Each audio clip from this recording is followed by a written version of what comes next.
Salut à toi, aujourd'hui on va créer tout simplement un effet de typewriter avec un joli effet de UI design. Voici ce que ça donne, ce petit effet de typewriter que sur YouTube en fait j'en ai vu plein des exemples et qui sont même d'ailleurs très excellents, mais il y avait juste un petit critère que j'avais pas remarqué et qui manquait en fait, donc j'ai vraiment rajouté un tout petit élément mais qui change tout en fait. Je te laisse découvrir avec ce magnifique effet. Alors analysons dans un premier temps, qu'est-ce qu'on y constate? Donc tout d'abord 5 gros éléments, donc 1, 2, 3, 4, 5. Donc c'est ce qu'on va faire en HTML. On va créer tout d'abord un élément qui va rassembler le tout, section, et à l'intérieur on va tout placer. Et là je vais créer div.box 2, 3, 4 et 5. Boîte 1 comme classe. Là on va lui donner boîte 2.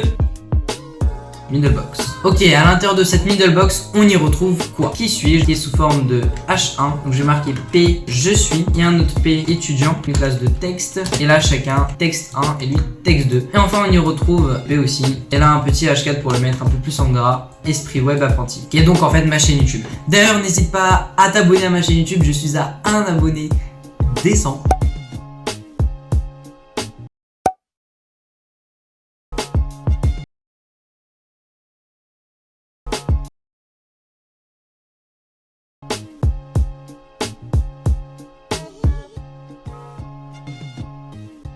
Donc voilà, ça me ferait extrêmement plaisir. Donc voilà, on a terminé avec l'HTML. Alors tout au long du programme, on va le modifier parce que c'est pas fini. Mais là, on va passer au CSS.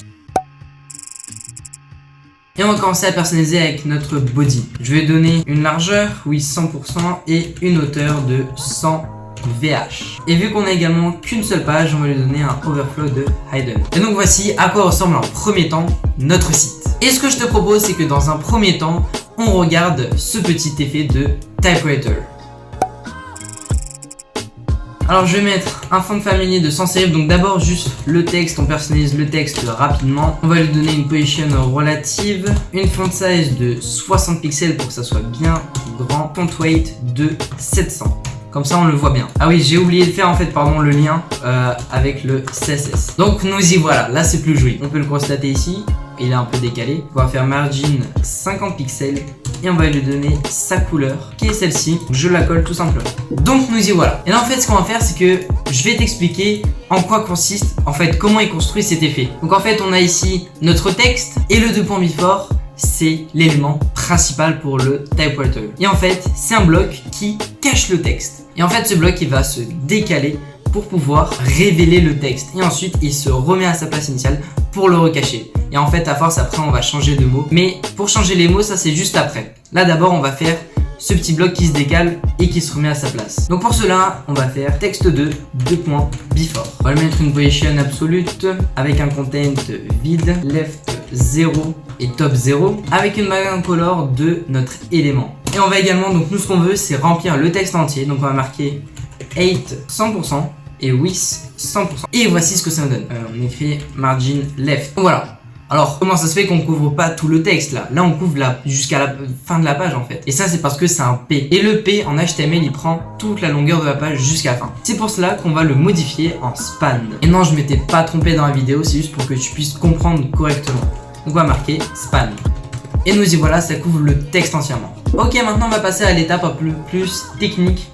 Bon, là, tout simplement, je sais pas si tu as remarqué, mais on a la petite barre ici en fait.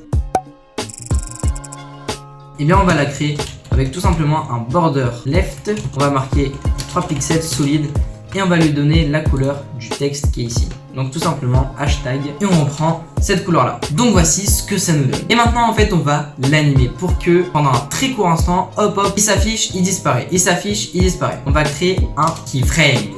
D'ailleurs si tu es abonné à ma chaîne, je sais pas si tu as marqué mais j'ai un nouvel élément de décor qui est cet éléphant là. C'est une peinture avec du sable et tout que j'ai acheté à Bali. Un petit souvenir de l'été. Ça fait plaisir, en plus c'est un nouvel petit élément du décor. C'est comme les grands youtubeurs et tout. Donc ça c'est sympa. Ok bref, revenons. Keyframes. On va lui donner un nom bar par exemple. Donc ce qu'on va dire c'est que de 0% à 50%, il va rester de cette manière là. Donc en fait ça c'est un petit raccourci comme ça d'écrire 50%. Et on va marquer à 50%, il deviendra transparent. Donc en fait il va rester transparente de 50% à 100%. Animation, elle a vraiment un très court instant, en 0,6 secondes, infinite. J'appelle la fonction. En fait, je me suis trouvé, c'est pas left, c'est color. Parce que nous, ce qu'on veut, c'est la couleur. Hop, et nous y voilà, la petite barre, elle est terminée. Maintenant, on va passer à l'effet qui nous intéresse vraiment, qui est le fait de décaler cette box et ensuite de la remettre pour révéler et cacher notre phrase. Enfin, notre mot plutôt. Pour cela, ce qu'on va faire, c'est encore un keyframes. Et je sais pas si t'as remarqué également, mais ici sur notre site qui est déjà fait, ça écrit, ça s'arrête, ça efface, ça s'arrête, ça écrit, ça s'arrête, etc. en boucle. Notre élément s'arrête et ensuite il cache, il s'arrête un peu, il révèle, et ensuite il s'arrête pendant un long instant. On va commencer directement à 10%. Tu vas comprendre pourquoi. On commence à 10%, left 0, qui est notre cas de base. De 0 à 10%, c'est le moment où en fait ça va s'arrêter ici. Hop, tu vois, ça s'est arrêté. Et ça, c'est 10% de notre animation. Et juste après, on va, pendant un court instant également, révéler le mot entier.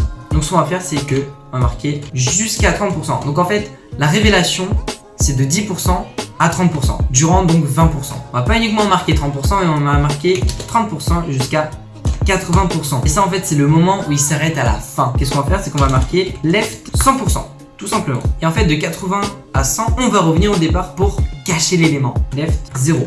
Et on ajoute l'animation à notre texte. 3 secondes, infinite. Et voici ce que ça nous donne. C'est vraiment joli comme effet. Alors on peut le garder de cette manière-là, mais on peut également le modifier pour faire un peu comme une machine à écrire. Et on va tout simplement marquer steps avec le nombre de lettres qu'il y a. Il y en a 8 dans le mot étudiant.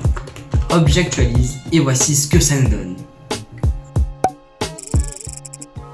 Ok, là ce qu'on va faire, c'est qu'on va créer une autre constante. On va, admettons, la nommer changement et on va la modifier. On va écrire une fonction set timeout et on ouvre les crochets. Et donc, à l'intérieur, ce qu'on va marquer, c'est qu'on va changer notre texte. Donc, on sélectionne notre texte 2 et on va le marquer text content.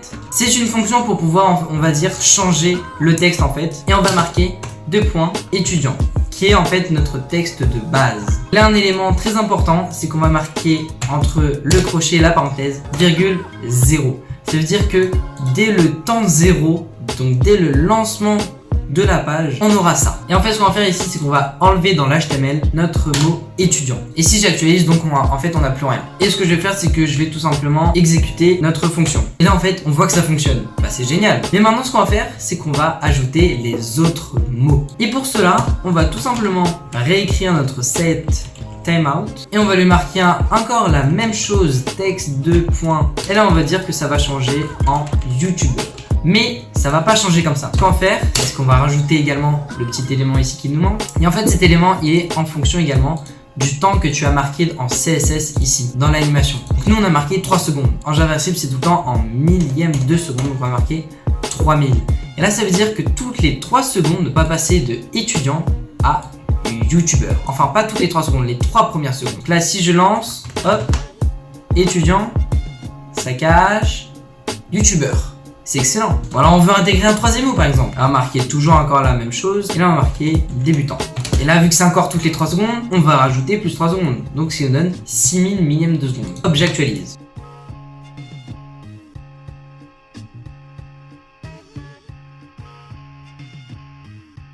Donc, c'est parfait. Sauf que hop, ça reste encore en débutant. Et ce qu'on va faire, c'est qu'on va tout simplement le répéter en boucle, en boucle, en boucle. Donc, on va faire set intervalle. On appelle notre fonction changement et on va dire que toutes les 9 millisecondes il va changer. De 0 à 3 on a étudiant, de 3 à 6 on a youtubeur et de 6 à 9 on a débutant. Et une fois qu'on a 9 on revient à étudiant. Et là c'est tout simple, voilà, le JavaScript il est terminé. Maintenant on va personnaliser pour que ça soit un peu plus joli quand même. Au niveau de notre page ici, on va créer nos blocs dans un premier temps. Tout simplement. Là, je vais personnaliser box par box, donc toutes les box qu'on a en même temps. Donc, ce que je vais faire, c'est que je vais marquer box. Je vais leur donner une position absolute, une background color qui va être celle-ci. On va mettre un petit border. Également, on va lui marquer une box shadow, donc en fait qui est l'élément violet plus foncé ici qu'on voit. Et hashtag, on met la couleur foncée. Et je vais également lui mettre une petite bordure, border de 1 pixel solide et blanc. Voilà. Bon, et maintenant, je vais les personnaliser un par un. Je vais les placer en fait et définir leur width et leur hauteur. Donc on a tout d'abord notre middle box, où en fait lui on va le positionner en plein centre de la page. Et voici sa width et sa hauteur.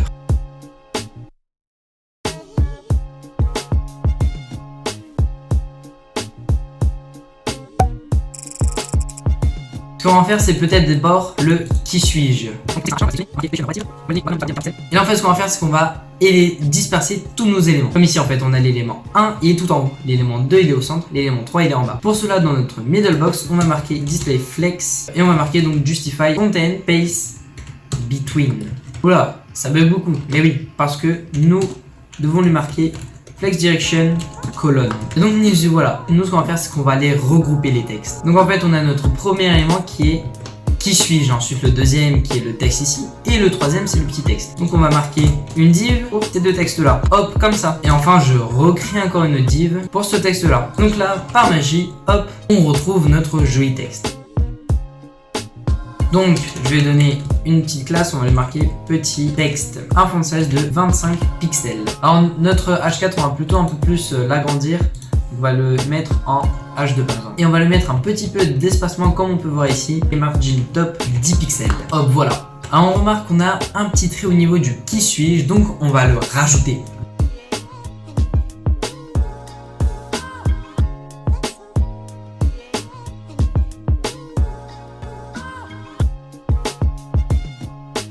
Et nous y voilà, le trait, il est prêt. On va même lui mettre une width de 70%. Ça prend 70% de la taille de tout son élément principal qui est la middle box. Bon, maintenant, ce qu'on va faire, c'est qu'on va tout déplacer comme ça. On va tout mettre en UI design, ce qui va faire le petit effet très joli. Là, tu vas dire, oui, c'est compliqué, je sais pas comment faire. Non, c'est très simple. On se retrouve dans notre middle box transform. Et là, on va rajouter rotate. En fait, on va le retourner admettons à 25 degrés et on va leur ajouter un effet de skew et on va mettre skew 10 degrés. Alors on va peut-être mettre moins 25 degrés, voilà, ça sera mieux. Et donc nous y voilà. Également je vais pas mettre moins 5 pixels ici dans le box pour la shadow et 5 et donc voici ce que ça nous donne. Bon, on va tout simplement faire de même avec tous nos autres petits éléments. Ce qu'on va faire, c'est qu'on va tout simplement copier ça, mais ensuite on enlèvera le translate et on le colle en fait dans notre box parce qu'ils sont tous pareils. Il y en a un qui a disparu. Ah oui, effectivement, j'ai marqué directement 4 et 5. Il est présent. Et là, en fait, bon, tu l'as remarqué depuis le tout début. Ok, oui, on a cet élément, c'est pas joli. Là, on le voit comme ça. Il apparaît, il recouvre tout. Non, ce qu'on va faire, et là, c'est très simple et c'est ce que je n'ai pas réussi à trouver chez les autres. N'importe qui peut recréer très facilement dans le typewriter, dans le keyframes. En fait, il faut marquer with 100% lorsqu'il est au début, comme ça, il cache tout. Et une fois qu'il arrive à la fin, on va tout simplement marquer with 0. Donc en fait, il fait comme ça. Bam. C'est comme s'il se décalait, mais sa width, elle se rapetit. Ensuite, ici, on lui remet sa width de 100% initialement. Et donc voici ce que ça donne. Voilà. C'est tout simple en fait. Donc là, on voit en fait, on est exactement pareil comme celui-là. Alors on a des petites animations, d'accord. On va les rajouter.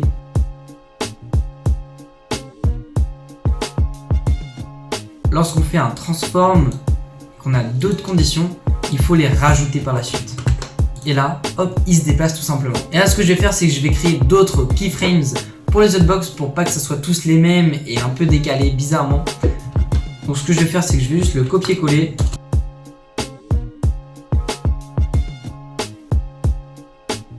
Et voilà, j'actualise, voici ce que ça me donne. C'est d'ailleurs la fin de la vidéo, j'espère qu'elle t'a plu. N'hésite pas surtout à t'abonner, ça me fait plaisir.